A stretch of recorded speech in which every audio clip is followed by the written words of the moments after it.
Hello les guys, j'espère que vous allez bien. On se retrouve dans un nouvel épisode de Transforme tes relations, le podcast qui t'apprend à gérer tes relations humaines, mais également à t'épanouir dans celles-ci. Les épisodes sont publiés tous les mercredis et dimanches à 21h, alors ajoute le podcast à ta bibliothèque pour ne manquer aucun épisode. Aujourd'hui, on parle des provocations. Comment réagir face à des provocations d'un collègue. Tout d'abord, j'aimerais définir ce qu'est la provocation. La provocation, c'est l'action de te titiller, c'est l'action de te chercher un petit peu sur tes faiblesses pour que tu réagisses d'une façon violente et préjudiciable pour toi. La difficulté de la provocation, c'est qu'elle est subtile. C'est des petits mots, c'est des petits gestes, c'est un regard parfois, c'est des petites actions, des petites expressions qui nous titillent, mais c'est pas flagrant, c'est subtil. Et donc du coup, c'est difficile de se positionner parce que on se dit, ça mérite pas autant d'énergie, ça mérite pas autant de fermeté. Et on est là, on reste comme ça, et on accumule la frustration, on accumule le mal-être, et parfois on sait juste pas comment faire, on aimerait que ça s'arrête. Dans cet épisode, je te donne plusieurs moyens, plusieurs stratégies que tu peux mettre en place pour faire cesser les provocations, ou du moins mieux vivre dans ces provocations. Si tu es dans cette configuration, l'épisode est pour toi. Prends de quoi noter et installe-toi dans un lieu calme. Une fois que c'est fait, on peut commencer. Avant de commencer, comme d'habitude, les points préliminaires. Premier point, si tu as besoin de conseils personnalisés pour la situation que tu vis. Donc tu écoutes mon podcast, tu lis ma newsletter, tu me suis sur les réseaux sociaux, mais tu vis une situation particulière, personnelle, et tu n'arrives pas à appliquer mes conseils parce que tu as besoin de quelque chose de plus fin, je t'invite à réserver un appel avec moi. Au cours de cet appel, j'aurai l'occasion de préciser mes conseils pour faire en sorte que tu puisses les appliquer précisément à ta situation. Si tu es dans cette configuration, tu as besoin de ces conseils, n'hésite pas à réserver un appel avec moi. Tu as le lien en description. Le deuxième point préliminaire concerne mes réseaux sociaux. Je fais des lives sur TikTok et Instagram. Donc si tu ne veux pas les louper, tu vas avoir l'occasion de poser tes questions en direct. N'hésite pas à me suivre soit sur Instagram, soit sur TikTok en fonction de ta préférence. Une fois que c'est dit, on peut entrer dans le vif du sujet. La première stratégie pour répondre aux provocations de façon efficace, c'est de définir la ou les provocations que tu subis. Je commence toujours par la définition de ce qu'on vit, par la précision de ce qu'on vit. Pourquoi ? Parce que les conseils, c'est bien de les écouter, mais il faut les adapter à sa situation. Quand je dis définir la ou les provocations qu'on subit, c'est déjà de savoir qu'est-ce qui constitue la provocation. Est-ce que c'est des mots ? Est-ce que c'est des expressions ? Est-ce que c'est un regard ? Dans quel contexte ça se passe, ces provocations ? Est-ce qu'il y a des gens ? Est-ce qu'il y a personne ? Est-ce que c'est toujours quand on est à deux dans le même bureau, mais quand il y a les supérieurs, il n'y a pas de provocation ? Dans quel contexte, en fait, ça se produit ? Et enfin, la fréquence. À quelle fréquence ça se produit ? Est-ce que c'est une provocation, ça a été une provocation et aujourd'hui on l'a encore un peu au travers de la gorge parce qu'on n'a pas su répondre.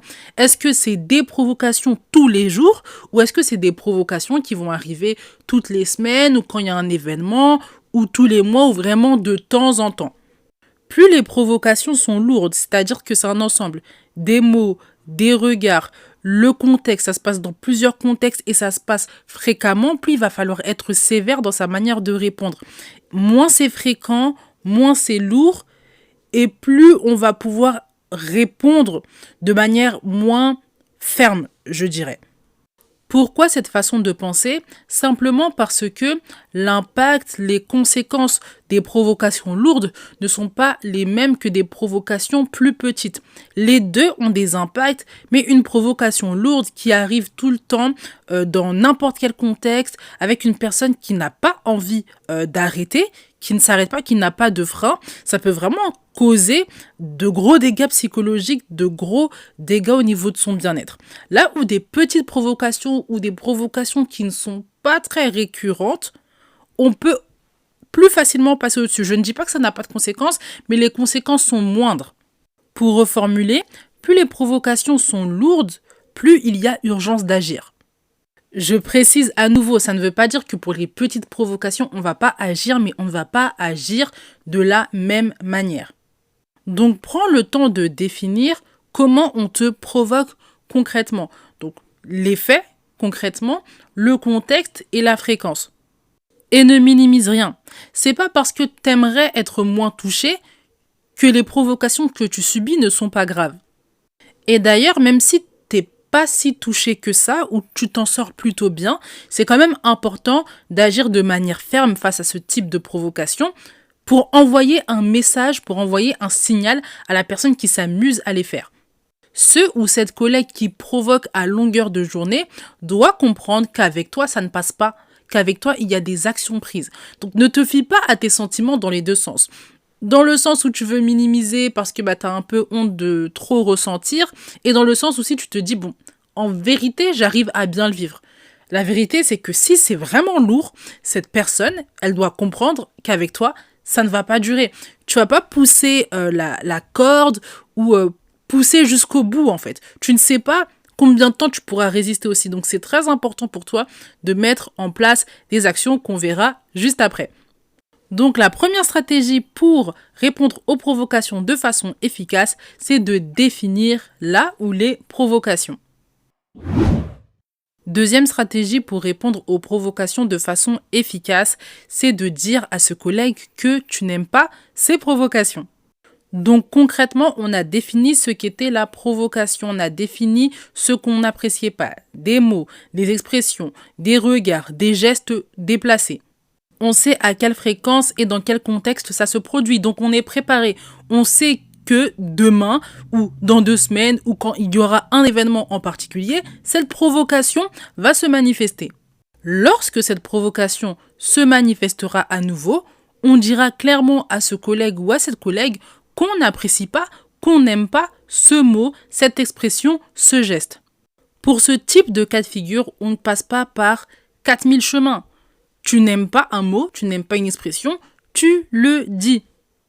Et tu vas me dire, non mais Wendy, ça se passe pas déjà très bien. Si je dis les choses d'une façon sèche, je vais allumer la flamme, je vais allumer la mèche, ça va pas bien se passer.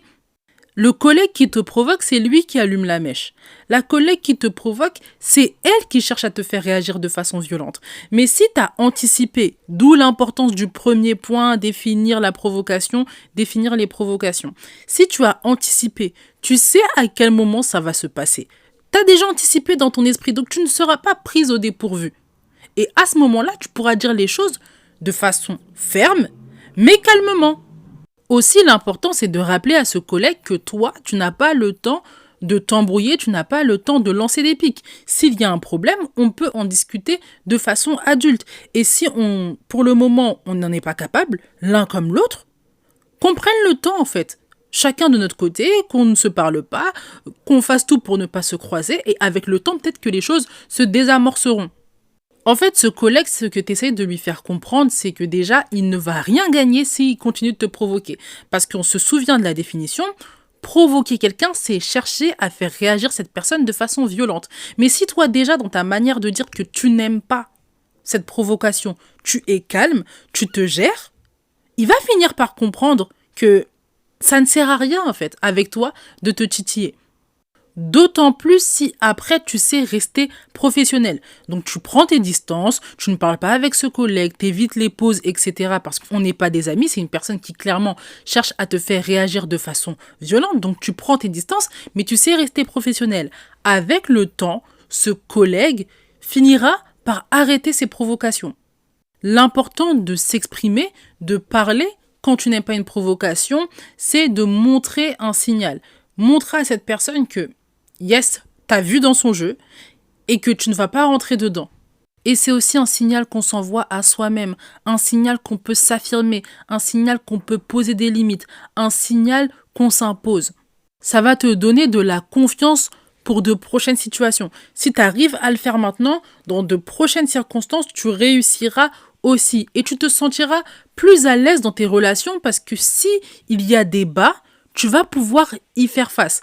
La confiance, ça s'acquiert par l'expérience. La confiance s'acquiert par des actions répétées. Donc, commence déjà par dire à ce collègue que tu n'aimes pas ce qu'il fait. Ce sera plus facile de le dire à d'autres collègues dans le futur, mais aussi dans tes relations personnelles. Si tu prends l'habitude de faire ça, tu vas grandir en confiance dans tes relations. Donc la deuxième stratégie pour répondre aux provocations de façon efficace, c'est de dire simplement qu'on n'aime pas ces provocations. Troisième stratégie pour répondre aux provocations de façon efficace, c'est d'ignorer. Je m'explique. Dans le cas où tu as dit que tu n'aimais pas une ou des provocations, que ce collègue pendant quelques jours continue, ignore, parce que c'est le temps pour lui de comprendre que tu ne vas pas réagir à ces provocations. Il y a un temps de latence, il va continuer de tester. Ah bon, tu m'as dit que tu n'allais pas réagir de façon violente? Ah bon, tu m'as dit qu'on pouvait en discuter? Ah bon, tu fais comme si ça ne te touchait pas? Eh ben, je vais continuer. Il y a un petit temps de latence. Pendant ce moment, il faut savoir passer au-dessus, ignorer, ne pas refaire la remarque. Et in fine, avec le temps, 3-4 fois après, il va se rendre compte que bon, c'est terminé. Je conseille aussi d'ignorer quand ça fait partie du tempérament du collègue de provoquer. Par exemple, un collègue qui va se vexer très vite avec tout le monde. Et dès qu'il est vexé, les jours d'après, il provoque, mais ensuite, il redevient normal, entre guillemets. Dans ces cas de figure-là, tu vas pas réagir à chaque provocation parce que tu connais le jeu de ton collègue, tu sais que bon, il a des petits problèmes, il sait pas gérer ses émotions, etc. Si on passe au-dessus, les jours d'après, ça va mieux. Je conseille aussi d'ignorer s'il y a eu une provocation par le passé. Pas besoin de revenir là-dessus. Je sais qu'il y en a beaucoup qui se posent la question. Oui, mais s'il y a quelque chose qui s'est passé dans le passé et que je n'ai pas pu y répondre à ce moment-là, est-ce que je peux revenir là-dessus? Non, toute chose passée est au passé. On se concentre sur le présent et sur l'avenir. Je conseille aussi d'ignorer quand les provocations peuvent être évitées si on ne discute pas ensemble. Si vous ne pouvez ne pas discuter avec cette personne tout au long de la journée et vous savez qu'il ne va pas y avoir de provocation, dites bonjour à cette personne, rentrez dans votre bureau, n'ayez pas plus d'interaction avec cette personne parce que vous savez que si vous êtes trop proche, cette personne va se permettre trop de choses. Je conseille dans ces cas de figure d'ignorer parce que ce serait inefficace de parler et ça te ferait perdre de l'énergie. Dans le cas de figure, par exemple, du collègue qui se vexe tout le temps, mais qui, après s'être calmé, il arrête. On sait qu'il est comme ça avec tout le monde. Donc, ce n'est pas qu'avec toi, en fait, qui fait ces provocations-là. Ce n'est pas qu'avec toi. Donc, parler à chaque fois qu'il est vexé, ça te fait perdre beaucoup d'énergie, d'autant plus qu'on sait qu'il y a un moment où il redescend. Tant que ce n'est pas un grand manque de respect, à ce moment-là, on peut ignorer. Ça demande de l'observation, ça demande d'ouvrir les yeux, ça demande d'avoir cerné ses collègues. J'ai un épisode sur la question, tu peux aller l'écouter, mais c'est tout l'objet du podcast. Faire de vous des personnes plus conscientes de votre environnement de travail. C'est ce qui permet in fine de mieux gérer son relationnel. Donc la troisième stratégie pour répondre aux provocations de façon efficace, c'est d'ignorer les provocations. Et enfin, la quatrième stratégie pour répondre aux provocations de façon efficace, c'est d'en parler à son supérieur hiérarchique. Je conseille cette stratégie quand les provocations sont lourdes et dans le cas de figure où on a déjà parlé à ce collègue, mais qu'il continue pendant des semaines, pendant des mois, pour se plaindre à son supérieur hiérarchique, manager N+1, N+2, en fonction des rapports que vous avez avec chacun. Je te conseille d'avoir des notes sur ton téléphone ou sur un registre papier avec les dates, avec les provocations que tu subis. Également, préciser que tu as tenté de discuter de cela. Tu as essayé de mettre les points sur les i, les barres sur les t de façon vulgaire, mais ça continue jusqu'à aujourd'hui et que toi, tu ne supportes pas, ça devient insupportable en fait de travailler dans ces conditions. Donc, ce que tu attends, c'est un changement de comportement de sa part. Est-ce qu'il faut une discussion avec toi? Est-ce qu'il faut une réprimande du supérieur hiérarchique? Qu'importe, mais ce que tu attends, c'est que ça s'arrête. On ne va pas se plaindre à ses supérieurs hiérarchiques sans avoir d'attente. On dit clairement ce qu'on attend ensuite. Je ne viens pas me plaindre juste pour me plaindre. Je ne suis pas chez mon mari, je ne suis pas chez mes parents. Je ne me plains pas juste pour me plaindre. J'attends des actions par la suite. Et si ton supérieur hiérarchique ne fait rien, tu peux monter à son supérieur hiérarchique, les RH, prévenir en fait les services qui pourront t'aider. Et si on va vers cette voie-là, c'est plus que des provocations, mais c'est du harcèlement. Et la ligne est fine hein, entre provoquer quelqu'un de façon insistante et du harcèlement. C'est quasiment la même chose. Donc il faut bien aussi, toi, que tu saches si c'est du harcèlement ou non. D'où l'importance, je reviens toujours à mon premier point qui est de définir la provocation. Parce que tu vas peut-être te rendre compte que, en fait, c'est constitutif d'harcèlement tout ça. Et je dois peut-être agir de façon encore plus ferme que ce que j'avais prévu. Donc la 4e stratégie pour répondre aux provocations de façon efficace, c'est d'en parler à son supérieur hiérarchique. Et stratégie bonus, je dirais conseil bonus. Apprends à gérer tes émotions. Toutes les stratégies que j'ai évoquées demandent à gérer ses émotions. Je ferai un épisode de podcast sur la gestion des émotions quand on est dans des situations un peu tendues comme ça au travail. Mais tout ce que j'aimerais te dire pour le moment, c'est de te rappeler ton objectif à chaque fois. Tu ne veux pas réagir de façon violente. Ça va te porter préjudice. Avoir un objectif, c'est avoir des limites. Là, la limite, en l'occurrence, c'est que tu ne veux pas réagir de façon violente. Et c'est un objectif en soi. L'objectif, ça pose un cadre. Et pour ne pas réagir de façon violente au travail, ce que je te conseille, c'est de faire sortir la violence en dehors du travail. De parler. Moi, je sais que ça va être dans la prière, par exemple. Si je suis en colère, je vais prier. Je vais dire à Dieu, Seigneur, je suis en colère. Et j'exprime les raisons de ma colère. Enfin, je vis la situation comme si la personne qui m'énerve est en face de moi. Je redescends. Et quand je vais au boulot le lendemain, je me sens mieux. Parce que la colère, la violence est sortie de mon corps. Donc, c'est pas une question de rester frustré, d'accumuler, etc. La colère, on la fait sortir, mais on la fait pas sortir au travail de façon brute. J'espère que ces petits conseils, en attendant l'épisode sur la gestion des émotions, t'aident. Moi, c'est vraiment ce qui m'aide. Depuis que j'ai compris ça, j'arrive à passer au-dessus des tensions, j'arrive à passer au-dessus des provocations, j'arrive à mieux gérer les tensions, les situations un peu conflictuelles au travail parce que j'ai un objectif précis. Donc, le dernier point, la dernière stratégie, c'est d'apprendre à gérer ses émotions. L'épisode touche à sa fin, j'espère qu'il t'a plu.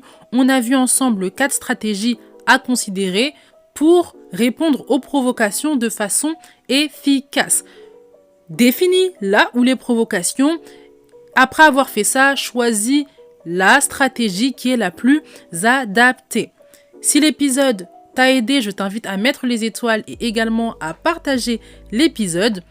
N'oublie pas que tu peux t'inscrire à la newsletter avec le lien en description. En attendant, médite bien cet épisode. On se retrouve dans le prochain.